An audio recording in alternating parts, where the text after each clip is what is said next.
Olá! Vamos para mais uma videoaula sobre princípios de ecologia e proteção ao meio ambiente. Nosso assunto de hoje é sistemas de suporte à vida na Terra. Os tópicos a serem abordados nessa aula são litosfera, atmosfera, hidrosfera e biosfera. E ao término dessa aula, você deverá ser capaz de reconhecer os sistemas de suporte da vida terrestre, que são a litosfera, a atmosfera, a hidrosfera e a biosfera. Então vamos lá, vamos começar com a litosfera. Temos aí uma imagem onde nós vemos a crosta continental e o manto.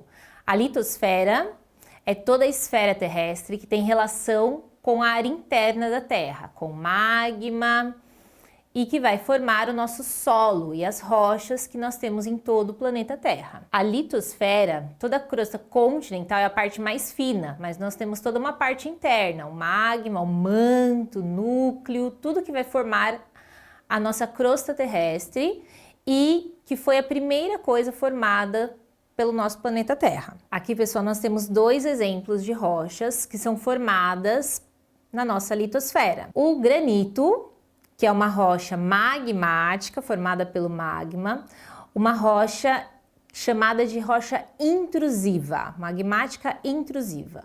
Ela vai se solidificar muito lentamente, porque ela ainda está dentro do solo, por isso nós conseguimos identificar cada mineral presente nela. Aqui temos outra rocha magmática, que é o caso do basalto. O basalto, também formado pelo magma, porém, ele vai ser expelido pelos vulcões, então ele se solidifica muito rápido.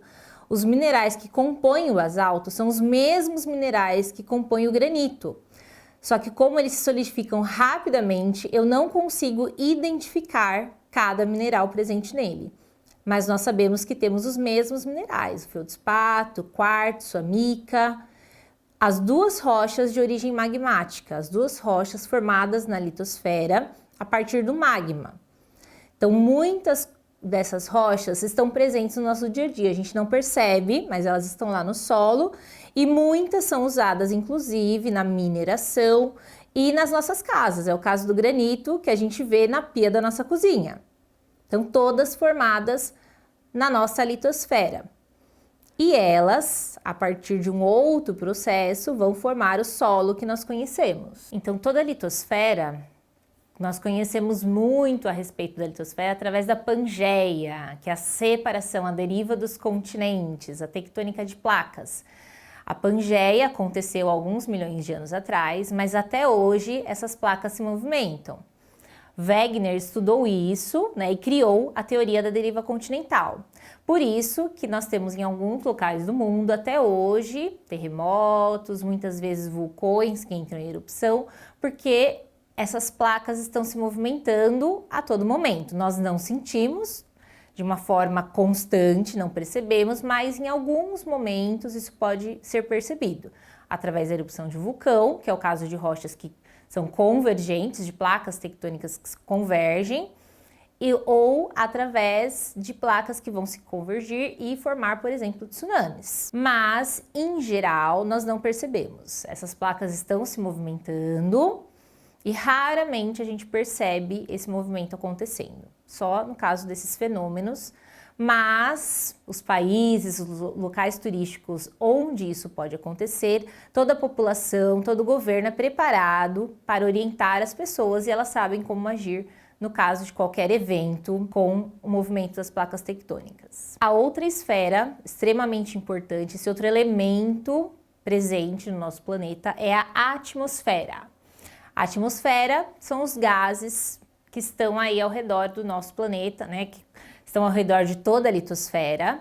Ele vai ser formado pelo nitrogênio, pelo gás carbônico, oxigênio e são gases essenciais para a vida humana.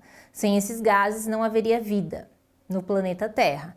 Por isso que a Terra se diferencia de outros planetas. Então a atmosfera, com todos os seus gases, vão proporcionar a vida no nosso planeta. Da mesma forma com que esses gases quando formam as suas nuvens e cai a chuva, vão interferir na nossa litosfera de uma forma muito positiva, formando solo para os seres humanos poderem plantar e colher. E essa atmosfera, ela pode ser dividida em algumas partes, como é o caso da nossa exosfera, termosfera, mesosfera, estratosfera e a troposfera. Nós, seres humanos, estamos aí na troposfera. Atualmente, até conseguimos explorar as outras esferas através de viagens astronômicas, mas nós, seres humanos, a nossa vida, a biodiversidade, a biosfera está presente na troposfera, que está ali do ladinho da nossa litosfera. E exatamente essa troposfera, onde nós, seres humanos, estamos, é onde vai acontecer um pequeno problema, que é a poluição do ar. Nós, seres humanos, precisamos desse oxigênio, ao mesmo tempo precisamos hoje, nos dias atuais, das indústrias, dos carros para transporte de tudo isso, e a nossa geração de todos esses produtos acaba causando poluição no nosso ar. Essa poluição que pode chegar também aos outros estratos da atmosfera, de uma forma um pouco menor, mas que pode chegar, e que vai circular por todo o planeta. Mesmo gases gerados em São Paulo podem chegar na Antártida, pode chegar lá na Europa, porque a nossa atmosfera está em constante trabalho, está em constante movimento. Então, todos os gases gerados pelo mundo inteiro vão circulando. Todo o ar formado pelas plantas, pela evapotranspiração na Amazônia, chega a São Paulo e chega a outros locais do mundo. Assim como vários ares gelados formados lá na Antártida podem chegar aqui para nós em São Paulo, causando grandes chuvas e chuvas um pouco mais frias. Então, a atmosfera tem uma relação enorme com os seres humanos, né? Principalmente com os seres humanos, porque nós precisamos muito desse ar, mas com toda a biosfera, com todas as plantas e com todos os animais. E a ecologia nos ajuda a pensar nos cuidados com essa atmosfera. Quanto mais desmatamento, pior fica a poluição do ar, porque as plantas servem como um filtro para que essa poluição acabe, né? E para que essa poluição diminua. Mas nós também temos que fazer a nossa parte, usando o máximo, né, de energia limpa e o máximo de transportes que poluam menos aí o nosso meio ambiente e ao mesmo tempo as indústrias, né, tendo o devido cuidado para que são coisas necessárias para o ser humano, mas nós temos que tentar ter o máximo de cuidado para preservar a nossa atmosfera o máximo possível e que nós possamos usar essa atmosfera aí por muito tempo.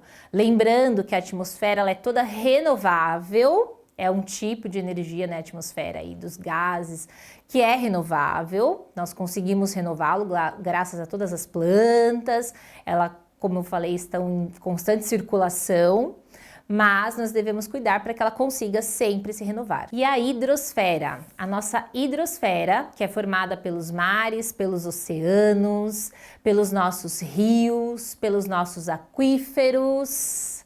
A nossa hidrosfera é toda a nossa parte de água, também essencial para a vida no planeta Terra e que vai interferir, inclusive, na nossa litosfera, para a formação do nosso solo. E a nossa hidrosfera também é um recurso renovável, é um recurso que vai aos poucos se renovando, vai se limpando. Quando nós pensamos na hidrosfera, a gente pensa muito nos mares, nos oceanos, pensamos nos rios que estão presentes aí nas nossas cidades, mas a hidrosfera também está presente nas calotas polares, como é o caso da Antártida, do Polo Norte, e nos aquíferos.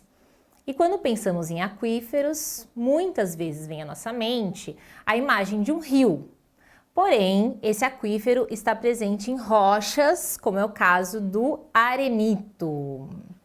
O arenito, muito presente no nosso Brasil, porque é uma rocha sedimentar.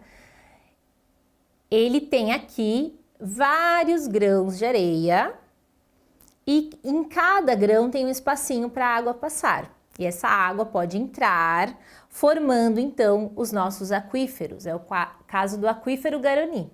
que nós temos aqui no Brasil, riquíssimo, muito explorado, e vários outros aquíferos que compõem o planeta inteiro, mas que aqui no Brasil são muito comuns de serem encontrados por conta de ser uma rocha sedimentar, que são as principais rochas brasileiras.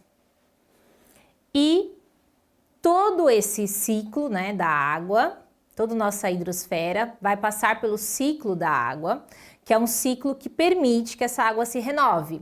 Uma água que pode conter um pouco de elementos tóxicos ou de sujeiras, ao passar por rochas, como é o caso do arenito, o arenito vai fazer o papel de filtro, vai filtrar toda essa água, vai ficar, né, com elementos que podem ser ruins, e toda a água que sai, que vai nascer de rochas como o arenito, serão águas mais puras.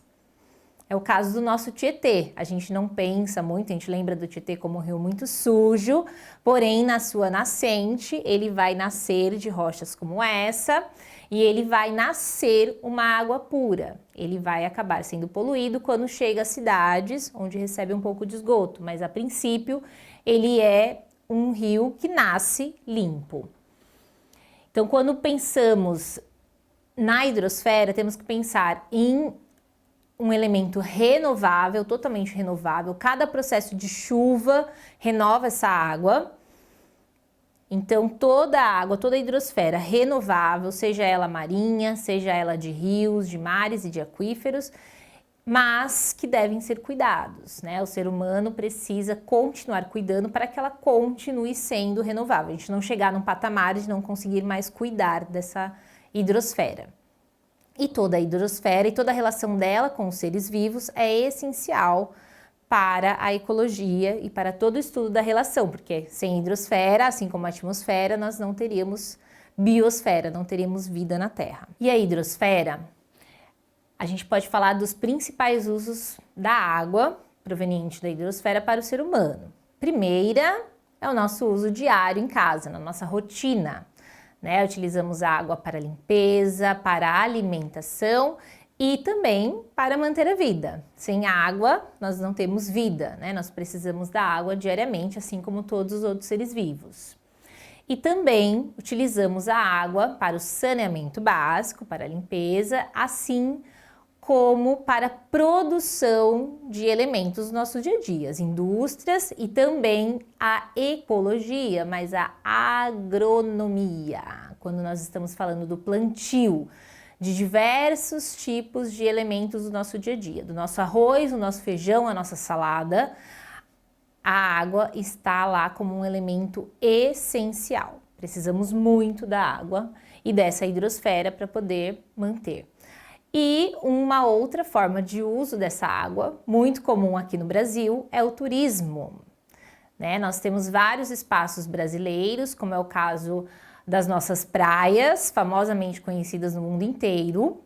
É um local de hidrosfera em que nós exploramos essa água, assim como outros espaços, como é o caso da Serra da Cantareira e de vários outros parques naturais, áreas de preservação inclusive, que têm relação com a água. Mas a maior parte, estima-se que 70% da água, principalmente no Brasil, é usado para agricultura. Então, mesmo sem a gente perceber, a gente às vezes imagina, a gente não usa tanta água assim, mas cada alimento que eu como tem total relação com a água. Nós precisamos dessa água.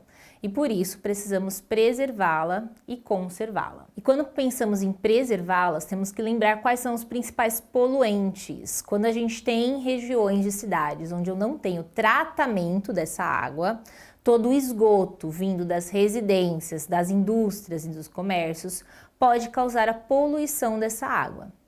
Por isso, é importante sempre termos estações de tratamento de água e esgoto. Assim como a água que chega na nossa casa precisa vir tratada para que nós possamos consumir com tranquilidade, toda a água que é enviada também para os rios, porque toda a água que sai da nossa casa na forma de esgoto, ela precisa passar por um tratamento para que consiga chegar ao rio de uma forma limpa, de uma forma saudável e que nós consigamos de fato ter um elemento renovável, uma água renovável.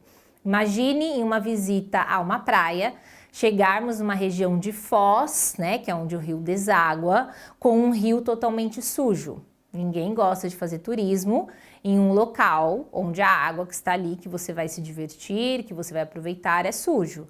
Por isso, importantíssimo, essencial o tratamento da água que vai para o rio, que vai para os mares e para os oceanos. Quando nós estamos pensando na agricultura, isso também é um fato importante. A gente imagina a agricultura como algo um pouco mais natural, né? Então a agricultura está usando lá o solo, está usando a água, mas quando se faz uso de muitos pesticidas ou de agrotóxicos, toda essa água vai entrar no solo. Se nós lembrarmos da rocha arenito, que é o aquífero, assim como entra a água no arenito, entra também todo esse pesticida, todos os agrotóxicos, que podem causar a poluição dessa água que vai para a população.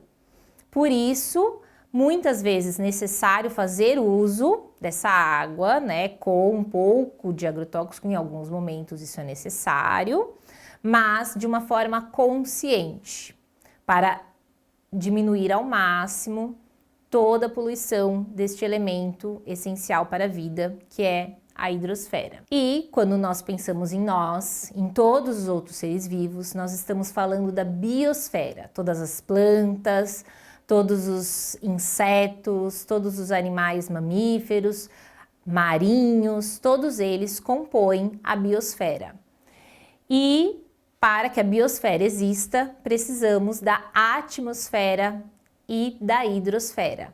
E também da litosfera, que vai nos ajudar aí com a formação do solo e com o crescimento de plantas, que vai servir de alimento para os herbívoros, por exemplo. Tudo isso só é capaz, pois existe uma relação muito grande. Quando estudamos a nossa casa, né, o nosso ambiente, que é o que faz a ecologia, temos aí então, né, os elementos da litosfera que vão formar o solo.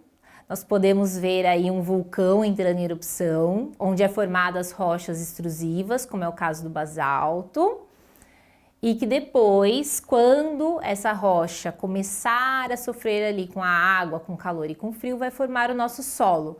Solo onde vão nascer as plantas que vão servir de alimento para os herbívoros. E toda essa relação é essencial para que o nosso planeta e toda a nossa história do planeta Terra seja como é hoje. Então a biosfera, ou seja, a esfera da vida, né, onde todos os seres vivos estão, ela só é possível graças a toda a relação entre as outras esferas, a hidro, a atmosfera e a litosfera. Vamos lá?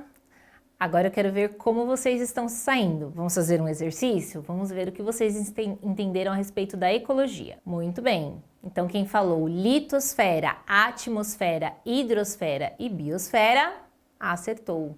Toda a relação entre esses elementos são os estudos realizados pela ecologia, a interação entre a litosfera, a atmosfera, a biosfera e a hidrosfera. E aqui nós temos uma dica de leitura. Se você quer conhecer um pouco mais a respeito de todos os elementos que vão compor os estudos da ecologia, fica aqui a dica do livro Decifrando a Terra, decifrando a nossa casa, ecologia, o estudo da nossa casa.